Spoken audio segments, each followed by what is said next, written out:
Tuhan bersamamu.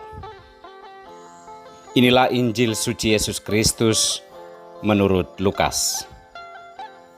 Bab 21 ayat 1 sampai dengan ayat 4. Ketika Yesus mengangkat mukanya, ia melihat orang-orang kaya memasukkan persembahan mereka ke dalam peti persembahan.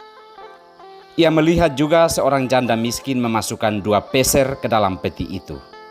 Lalu ia berkata, "Aku berkata kepadamu, sesungguhnya janda miskin ini memberi lebih banyak daripada semua orang itu. Sebab mereka semua memberi persembahannya dari kelimpahannya, tetapi janda ini memberi dari kekurangannya, bahkan ia memberi seluruh nafkahnya." Demikianlah Injil Tuhan.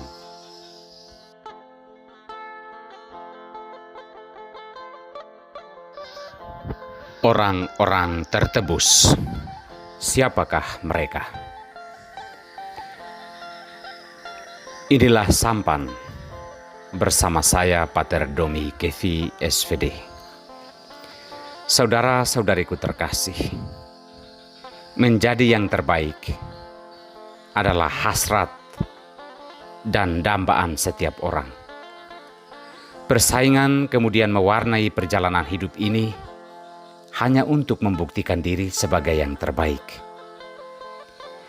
Bersaing untuk disebut yang terbaik, untuk mendapatkan posisi-posisi terhormat dalam hidup, bersaing untuk lebih populer dari yang lain dan sebagainya.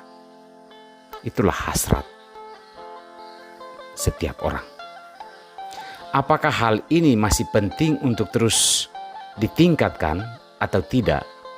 Kembali kepada setiap pribadi dan konsep hidup yang ia bangun dalam dirinya. Saudara-saudariku terkasih, kerajaan Allah membutuhkan orang-orang yang terbaik pula. Namun bukan orang-orang yang memakai persaingan yang tidak sehat untuk mendapatkan label yang terbaik tersebut. Kerajaan Allah membutuhkan orang-orang yang berjuang untuk mengalahkan diri sendiri, terutama mengalahkan kelemahan-kelemahan diri, untuk menjadi orang-orang yang nantinya tertebus oleh Anak Domba. Yohanes melihat ada segerombolan orang yang jumlahnya 144.000 orang yang telah ditebus oleh Anak Domba dari bumi ini. Mereka itu adalah orang-orang yang tidak terdapat dusta pada mulut mereka dan hidup tidak bercelah. Yohanes menggambarkan sebuah perjuangan hidup yang patut kita miliki dalam hidup di dunia ini, yaitu berusaha untuk menjadi bagian dari bilangan 144.000 orang yang telah ditebus tersebut.